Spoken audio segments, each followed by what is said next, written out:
Okay, this is a fantastic. Oh, there's the male. Yeah, I got them both. Wow, if you think these guys are dangerous, forget it. The snake that I came all the way to India to catch actually eats these guys for breakfast.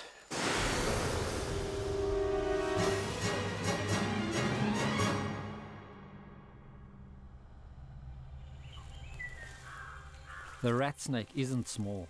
It can easily reach 9 feet in length, but that's not big enough to face the biggest venomous snake in the world. The king cobra dwarfs it.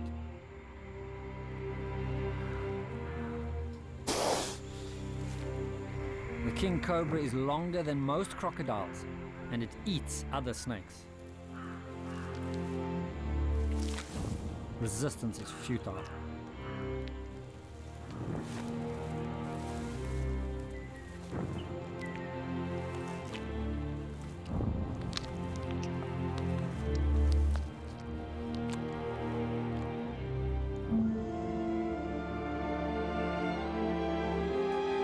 My mission is to try to find and photograph one of these deadly snakes in the wild. My name is Austin Stevens.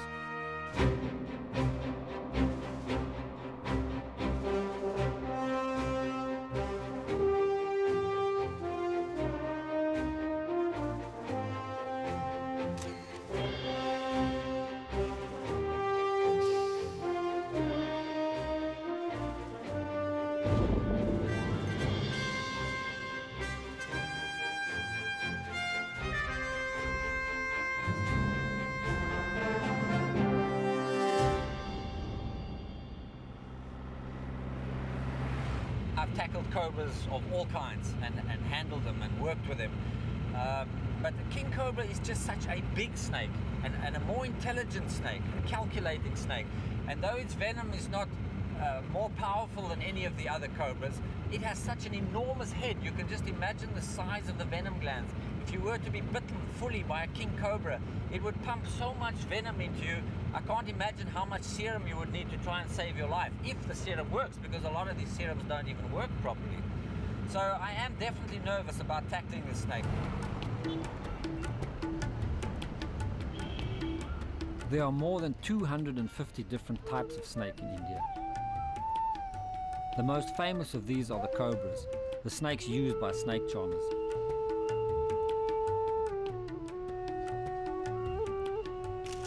When irritated or threatened, all cobras flatten their necks to create an impressive hood. But now imagine if that hood measured as much as 8 inches across. That's the size of snake I'm looking for.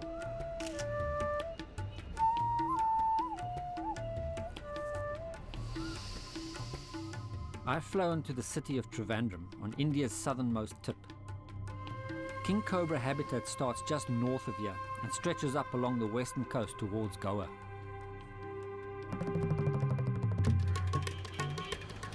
Trivandrum is known as the city of serpents. People here not only have respect for snakes, they worship them. Hindus consider cobras a manifestation of Lord Shiva, the god of destruction. For thousands of years, they have placed king cobras at the center of their most sacred rites. This is the obvious place to start my journey. But there are no wild snakes here anymore. They wouldn't live this close to people. Instead, I've pinpointed several areas where I think big cobras might be found. And I've come a month or two before the monsoon rains, when they are likely to be out in the open looking for a mate.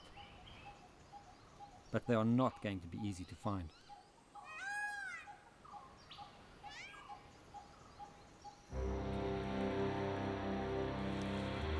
King cobras are shy and reclusive. They move quickly and quietly, making hardly a sound and leaving no tracks.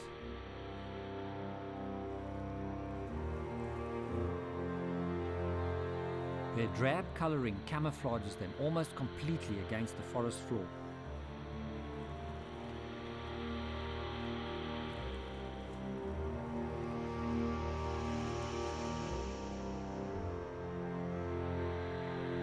I've been working with snakes for more than 20 years, but this time I've really got my work cut out. Well, the whole idea of this trip is to catch a king cobra, but not just any king cobra. I have to catch something big, and it would be a lot easier, I know, if I went into rural areas where I could get a lot of information from the people about where king cobras are being sighted. The problem is with that, like all over the world, that all the biggest snakes have been spotted, have been killed, and that's why I'm here in this forest. In this forest, I've got a chance of finding something no one's ever seen before. Over the next 2 months, I'm going to attempt to get off the beaten track and into some really unspoiled forest areas.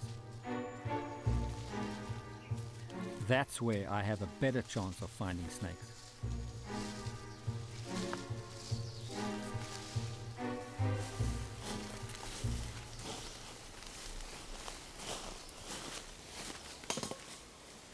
I've been looking for a place to camp, but here's a beautiful old bit of ruin here, which is a typical sort of snaky area.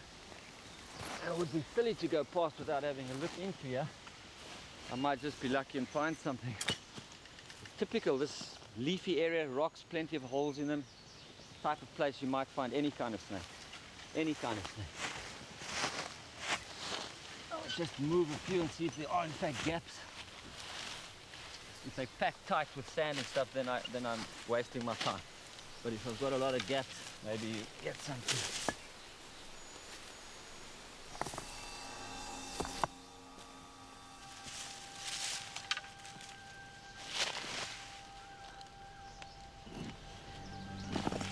Oh yes, yes. Hang on, I must get my tongue. Listen to him hiss, listen to him hiss, yeah? I can see him. That was I got it. He's just trying to escape. He's just trying to get out the other side. It's a spectacled cobra. Look at that. And he nearly made escape. He's got an outlet on the other side as well. Look at that. Isn't that fantastic? Oh, and he's mad. Oh, it looks like he's got a very dull body. It looks like he was going to shed his skin. He's probably settled in there. It's going to take a few days and he's going to shed his skin. Just got to get his attention. That's it. Stand for me. Look at that. That is a typical, oh man, that's a typical Indian cobra pose. Just keep his attention. Watch me. Watch me. Look at the back of his neck. See that perfect spectacle? Isn't that fantastic? You get two types of cobras pattern-wise. One has got a monocle, a single circle, and this is the spectacle cobra. Got two monocles joined by a little strip. A little bit upset, completely different to what I expected with one of these guys. Watch his hood, watch him, he's watching me. He's just watching me, spreading his hood. He's a little bit nervous. He's not too keen to strike at me for no reason, but he would if I get too close. And the more he spreads his hood, the better you can see that fantastic pattern. If I got too close, he might strike, but I don't want to do that. Like that. But dangerous to do that. The venom of the snake is just as toxic as any cobra. Very, very powerful venom. But not going to get that close to worry about that, I hope. Doesn't want to attack if he doesn't have to, but he keeps his eye on me. See, just like that Indian snake charmer we saw a little while ago. The snake, he was playing flute, getting the snake to dance to the music. But if you see quite clearly here, I have no music. I have only my hands. And he will sway and turn towards my movement. Look how tall he stands. Watch him sway. That's our dancing snake. Isn't that fantastic? Look how beautiful. Look how the taller he gets, the more of a bow he gets, the more of a sway he gets in his body. He just watches my hands. So this is our dancing cobra, no music included. And hissing all the time. Really upset about being taken out of his little hole over there. Reluctant to strike, but he's quite clever. You can see I'm just out of range. You can also keep his attention like the cobras that we have in Africa, and he's only watching my hand in front, and I can actually touch him behind the head, and he doesn't even know because he can't see it. He pays no attention to my hand right on his head. How's that? Okay, let me get my camera, and then I'm going to take some shots of that spectacle as well. Just stay right on that rock. I want him to get off this rock. Where he's standing is actually really nice. And if I move very slowly, the slower you move, the less panic for a snake. Stay up. Oh, sorry.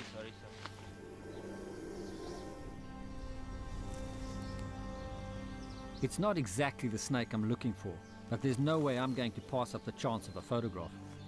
I'm going to keep very still. And we're going to attract his attention from this side. There we go. You keep very still. Very still.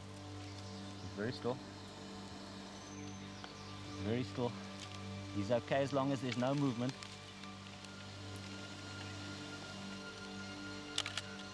Fantastic. And he's turned around. Oh, he's so clever, this one. He's so clever. But that was a beautiful shot. Now he's seen me again. Now his concentration's all on me.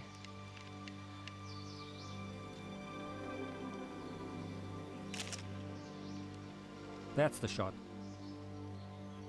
A dangerous snake. Now imagine a snake that aggressive, but 20 times bigger. That's the snake I'm searching for. There's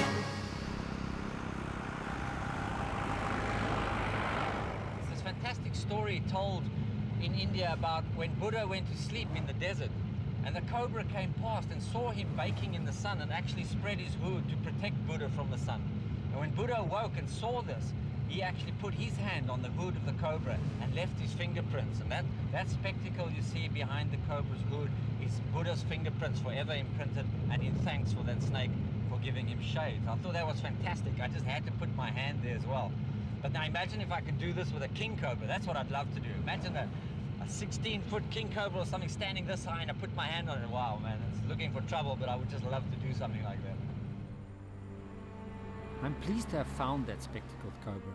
It's a formidable snake. Formidable enough that it's prepared to stand and face a king.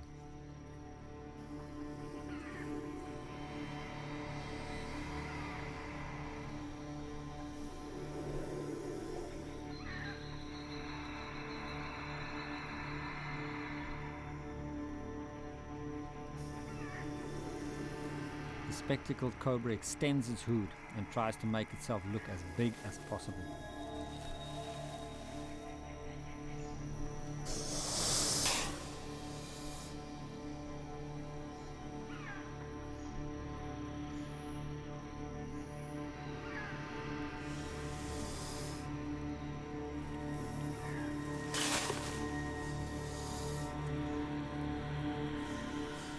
Luckily, this king has eaten recently.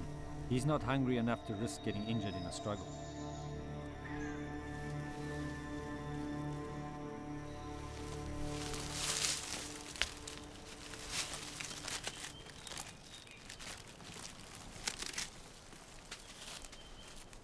It's day 5 of my trip before I make my next discovery.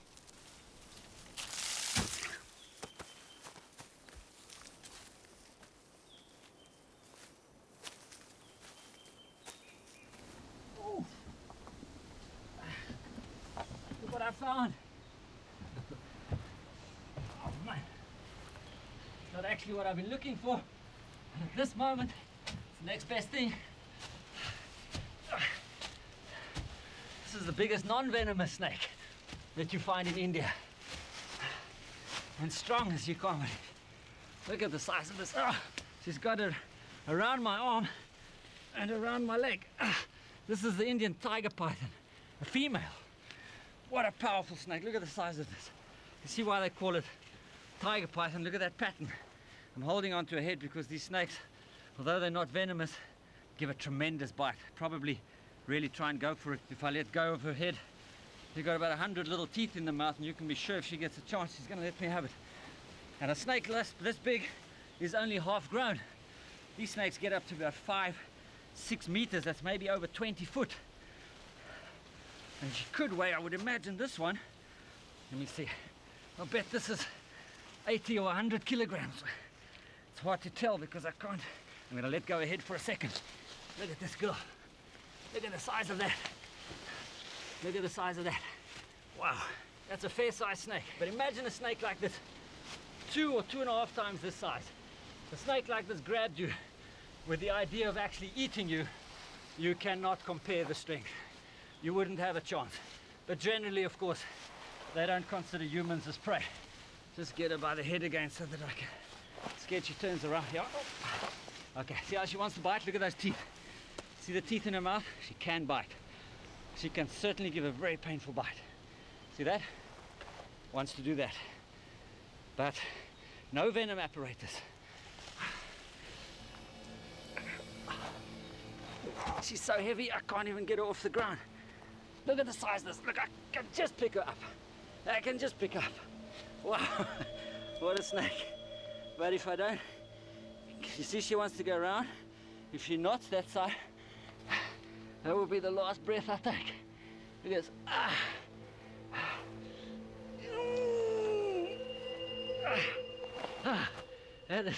that's as close as you want to get to having a python wrap around your neck. Most vulnerable spot. You cannot believe the strength. This is a half-grown snake. A full-grown snake like this you could never control. The snake I'm after is just as long, but far more dangerous, because the king cobra is a venomous snake.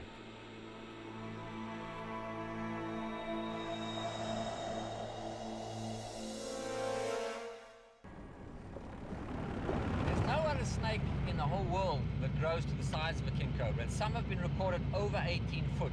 It's not a true cobra as such, it's a different genus, it's a snake all on its own. It's much, much bigger than you can even imagine. I've only seen pictures of how big they can become, but the one I worked with, the 12-footer, was already so impressive. They have a regal appearance about them, and they seem to be more intelligent. When you look in their eyes, it's a thinking, calculating animal. I think they're fantastic. There's a great mysteriousness about king cobras that I want to explore. I'm continuing my journey up the southwest coast of India, hugging the Arabian Sea as I make my way towards the foothills of the Western Ghats.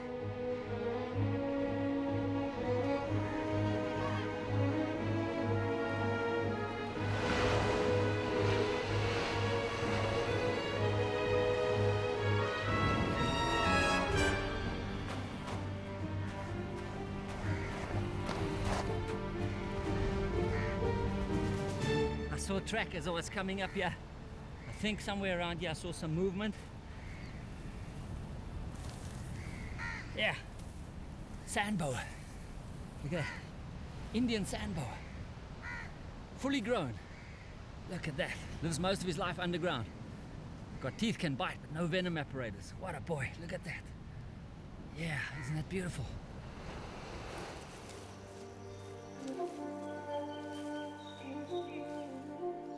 There is no secret way to find a snake. They don't leave tracks or trails. You can't hear their call or smell their scent. All you can do is stay focused and keep looking in places that you suspect a snake might hide.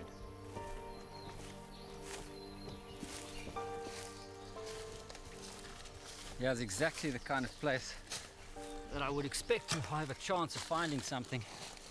Perfect place for snakes to hide. This old fallen down tree. Oh, but I can't believe it. This is something I've been noticing since I've been here. Look at this, it's a whole branch of a tree, but it's light as a feather, it's dry. I've been noticing this. I've timed it to get here just before the monsoon, thinking, you know, it's pretty well balanced, pretty warm for snakes and stuff, but I can't believe the dryness. I put my hands in the leaves and dig it all out. I can't believe it's so dry. With this sort of dry conditions, I'm not expecting so easily to find a snake as what I would if I had a little bit of moisture in the air. I know it's too much in the monsoon period, but I'm hoping for a little bit of rain at least before that.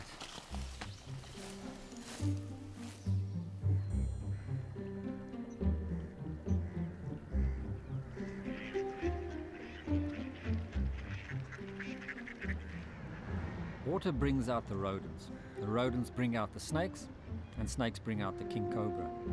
I need somewhere wetter. So I'm moving on. I've got another forest earmarked further to the north. Hopefully conditions there will be different.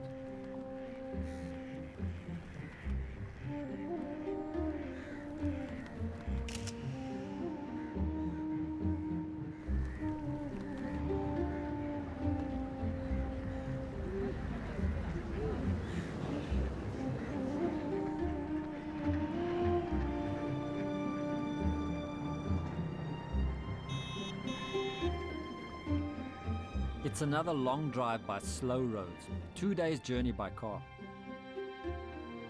I'm traveling to a forest called Someshwa, 250 miles further north.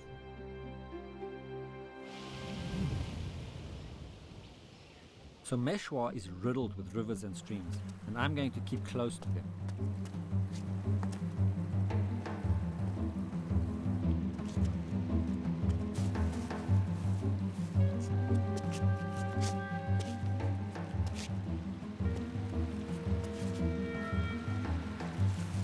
It's a pit viper. I've got a pit viper.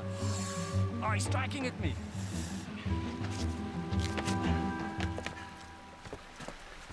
Indian pit viper. Whew. Venomous little guy. Lives his whole life up in trees. He's going to shed his skin. You can see the blue coloring in his eye. He's actually going to shed soon. Now, why they call it a pit viper is if you look very close between the nose and the eye, you can actually see the little pits, which are heat receptors. And these heat receptors help the snake actually find and locate its prey much more easily. Beautiful snake. Look at the tongue action. Fantastic.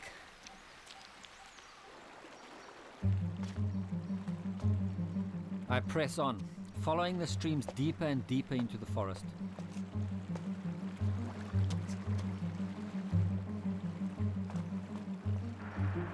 King cobras are excellent swimmers and often stay near water, where the temperature and humidity remains fairly constant.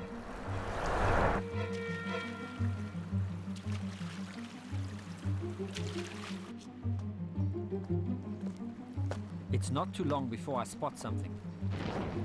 There's a water snake. There's a water snake. I see it.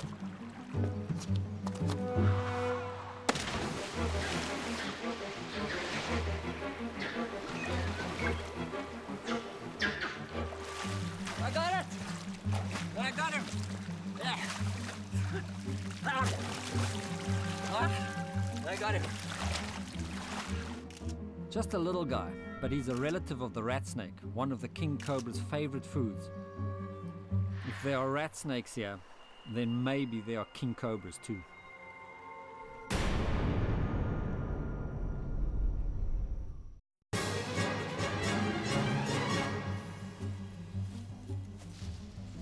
The change of location was paying off. I was finding snake after snake. Called a Russell's viper.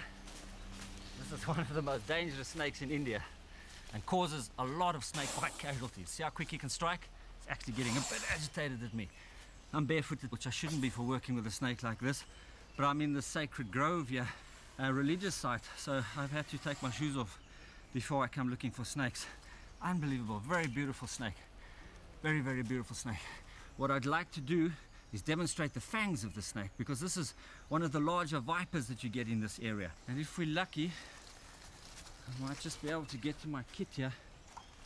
I have a flask here. This is the best way to demonstrate these fangs probably, is to allow the snake to bite into the flask so that I can expose those fangs. The first trick is just to get the head safely pinned down so that I can get my hand there. That's the most dangerous moment taken care of. So what I do now is very gently is bring the snake, bring his mouth to that flask, and let's see, this is the best way to expose. Oh, he's so angry. Look at that, look at the venom going down there. Oh, he was so keen, I hadn't even touched the flask and he already bit. Fantastic. And you need only a little bit of this venom to actually kill an adult human being. It's a very, very powerful tissue and blood destroying venom. Oh, he's so mad. Look at, he bit again and he gave more venom. Look at all that venom in the bottom. Oh, he doesn't want to let go. He keeps biting. I'm just going to slowly pull the teeth out. There we are. Now you can clearly see those fangs. Look at that. Needle sharp, hollow fangs. Applies pressure to the muscle around the venom gland, pumps the venom forward, injects, and then pushes the fangs back afterwards. Very, very fast striker, very, very powerful venom. They come within range of people. People step on them, they get bitten. Sad state of affairs. Snake doesn't mean any harm. It's actually doing good. He's actually coming to feed off the rodents, which are so prevalent here. Okay, look at that. Give him a little side. Can you see that? Can you see that well? Let's turn him to the side. Look at those fangs. This is a relatively small snake. These guys can get up to 5 foot in length, so imagine how big those fangs would be. Sometimes if you actually massage on the side of the gland, a little bit dangerous to do that now, you might get a few more drops of venom coming forward. Massage it just a tiny bit.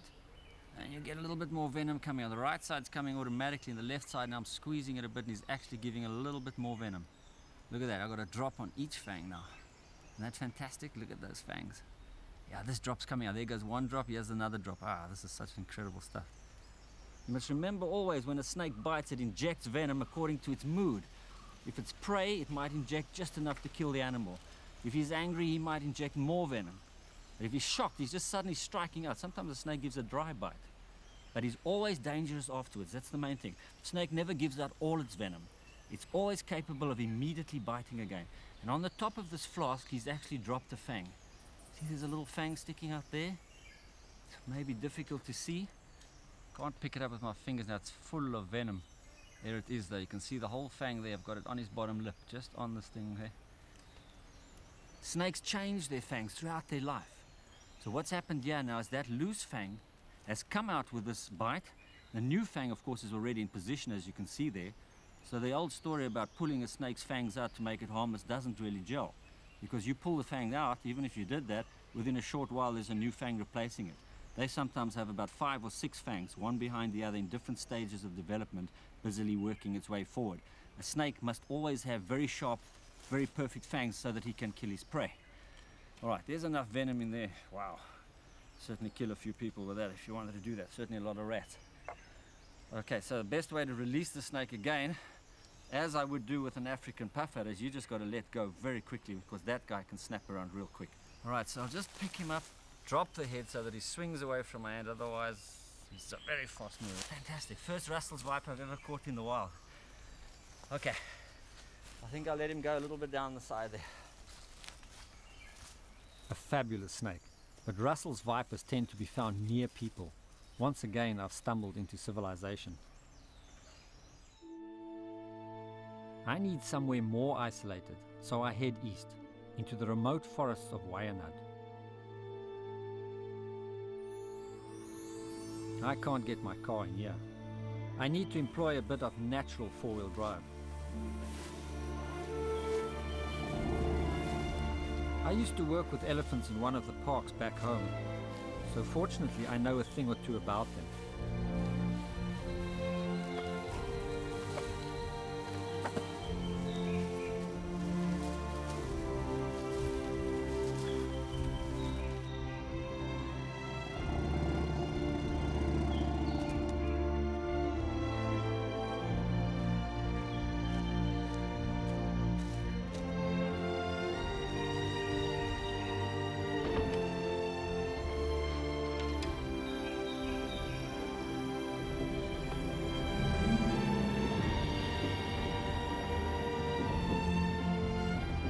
For the next week or so, I'm going to be sleeping 86 feet above the ground in this wooden treehouse. It's been designed as a private hotel, but it's perfect for my needs because it overlooks 500 acres of pristine tropical rainforest. These 500 acres are my last chance. Before this trip started, I chose what I thought were the 4 best locations for finding a king cobra. I've now reached the final one. This is the end of the line.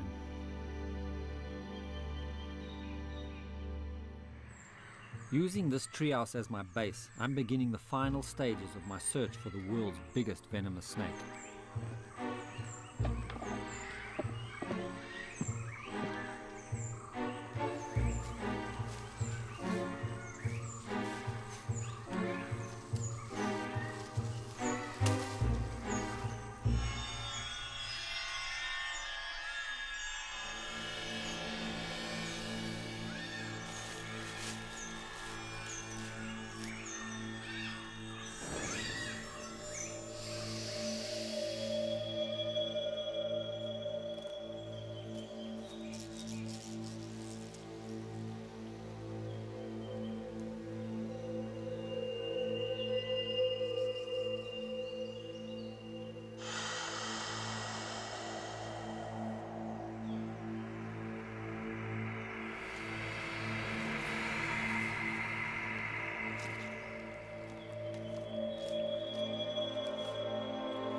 King cobras grow at a phenomenal rate. They can lengthen by as much as a foot a year, all the way through their 20-year lifespan.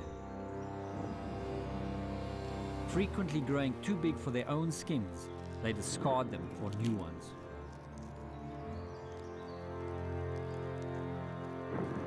Finding a rough surface to rub against, the cobra turns the old scales inside out, peeling them away from its body to leave bright, shiny new ones underneath.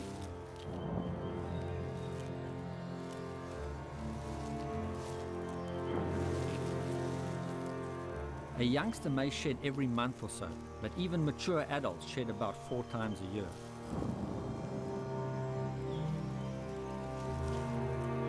It was a snakeskin that gave me my first real breakthrough.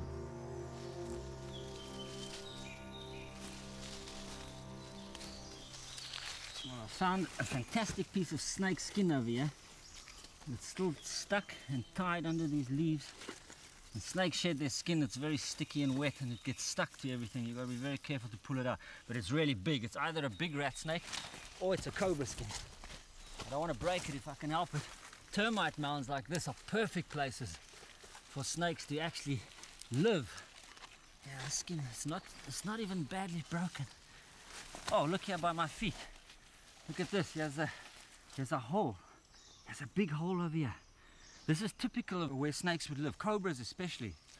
Look at it. Oh, it's no question about it. This is a king cobra skin. I mean, it's quite a young king cobra. You can see the body's not too thick, but it's long. Snakes shed their skin. They shed them about 4 or 5 times a year, and it's all in one piece like this until they get older. If it's a very big snake, then it's not always possible to get the skin all off in one piece like this. So it breaks off in tiny pieces. So I've got luck here, but look here. See when a snake sheds the skin? The eyes, the caps of the eyes also come off, so they have brand new eye caps as well. When you turn that inside out, because they roll the skin inside out, they come out, and there's the head. That's the color of the head. There's the real head. That's a king cobra without any question of doubt. See the large scales? Only a king cobra's got scales this size, even on one this small. I mean, I say small, but this is as big as any cobra you might get in Africa. But the king, of course, gets 3 times the size and 3 times as big. So at least this tells me without any question of doubt that I've got cobra country. Right in the middle of cobra country. Conditions here are perfect. Somewhere out in that forest, the world's largest venomous snake is waiting for me.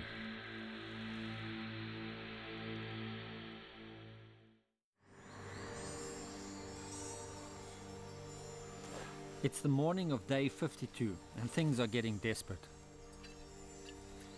It's over a week since I found that snakeskin, and I haven't seen any further signs of a king cobra.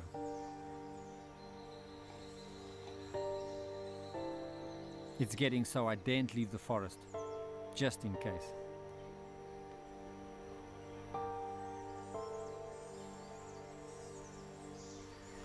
Well, at this point I'm basically living in the jungle. So much area to cover. There's no point in sort of going out and coming in every day. I have to keep moving if I'm going to find these cobras.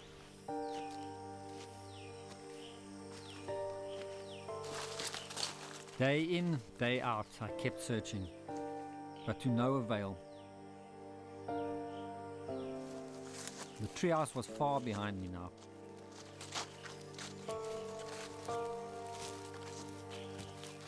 I was beginning to lose track of time. I had remote forest, I had moisture, I had the right time of year. But I still didn't have a king cobra. And then I found this bamboo grove. Now this may not look like much, and I know on camera lens it's very difficult to show this, but as I passed I noticed that these leaves were a little bit higher, pulled together seemingly above the surface, and I think this is a king cobra nest. And the king cobra is the only snake in the world that actually builds a nest. The female gathers her body around, pulls leaves and branches and whatever she can get together, and then lays the eggs right inside the middle and actually lies on them and incubates them. The male sometimes actually patrols around the outskirts while she does that. Now, it's not likely these snakes are coming back here. This is now a disused nest, but it does tell me I'm right in the area. I'm hot on the trail of king cobras at last. That nest wasn't that old. I'd purposely come in breeding season because I thought I might get some cobra movement. It looked like I was in the right sort of place.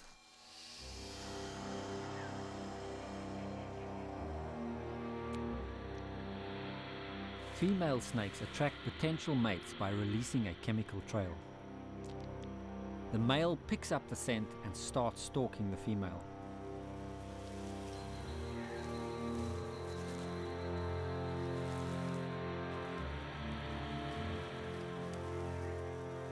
But the encounter is fraught with danger. King cobras regularly feed on their own kind. The female isn't sure if the male has come to mate with her or to eat her. And the male is similarly wary.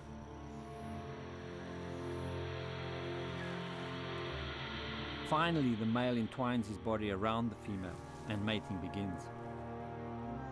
The pair can stay joined like this for hours.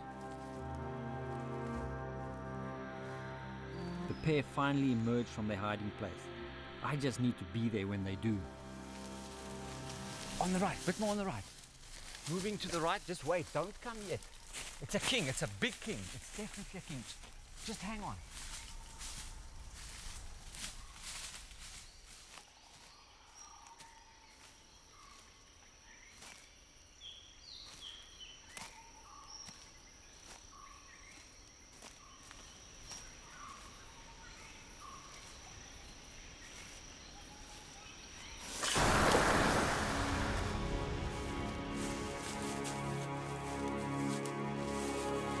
This was the biggest venomous snake I'd ever seen. This is totally awesome.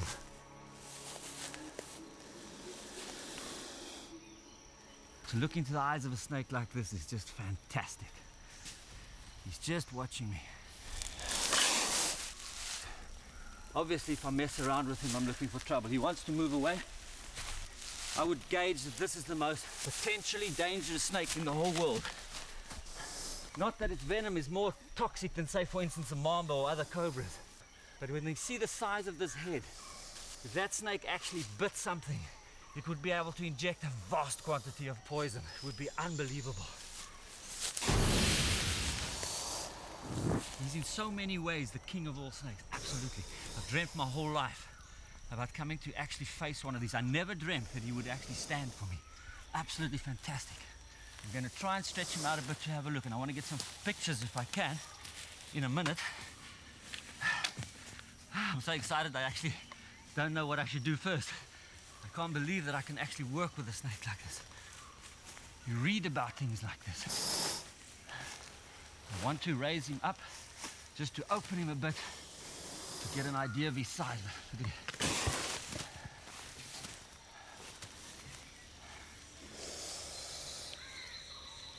Look at this boy. Oh, he's careful. Just want to open him up. I want to see how big he actually is, how long he is. That's a good boy. Look at that hood. Is this marvelous or what? Look at the snake. Look at the size of this. I can't get half of his body off the ground. Look at that. Look at that. That is a big snake. That is the biggest venomous snake in the world. Nothing compares to this.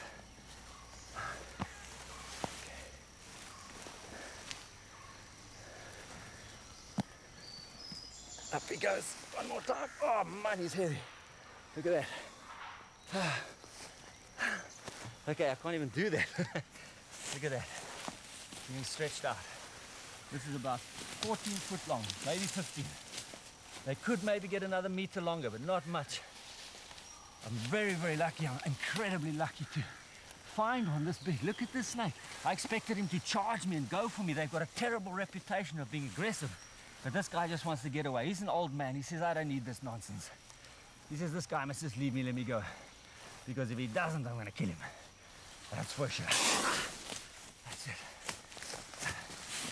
Okay. Okay. There we go. He's just going to keep on. You can just see the intelligence in his eyes. He's calculating. It's a thinking snake. He wants to get away. He doesn't want to fight with me. But if he gets a chance, if I come too close, he's going to let me have it. The snake is so precious. He's so special.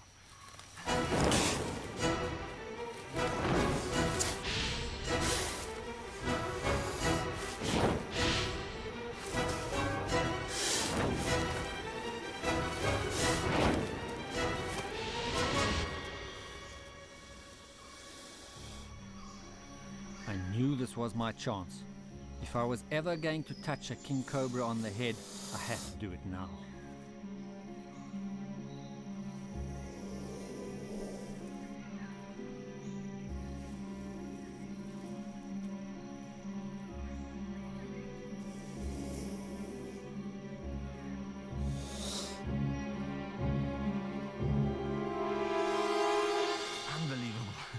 I've wanted to do that all my life. I can't believe that you can actually place your hand on top of a king cobra.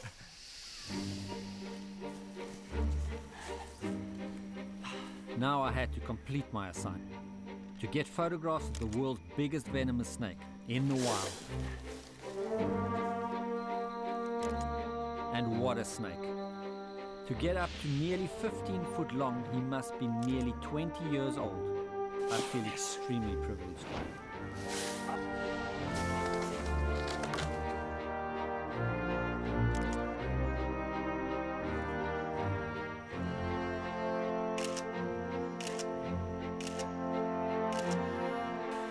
You're an adult snake, eh?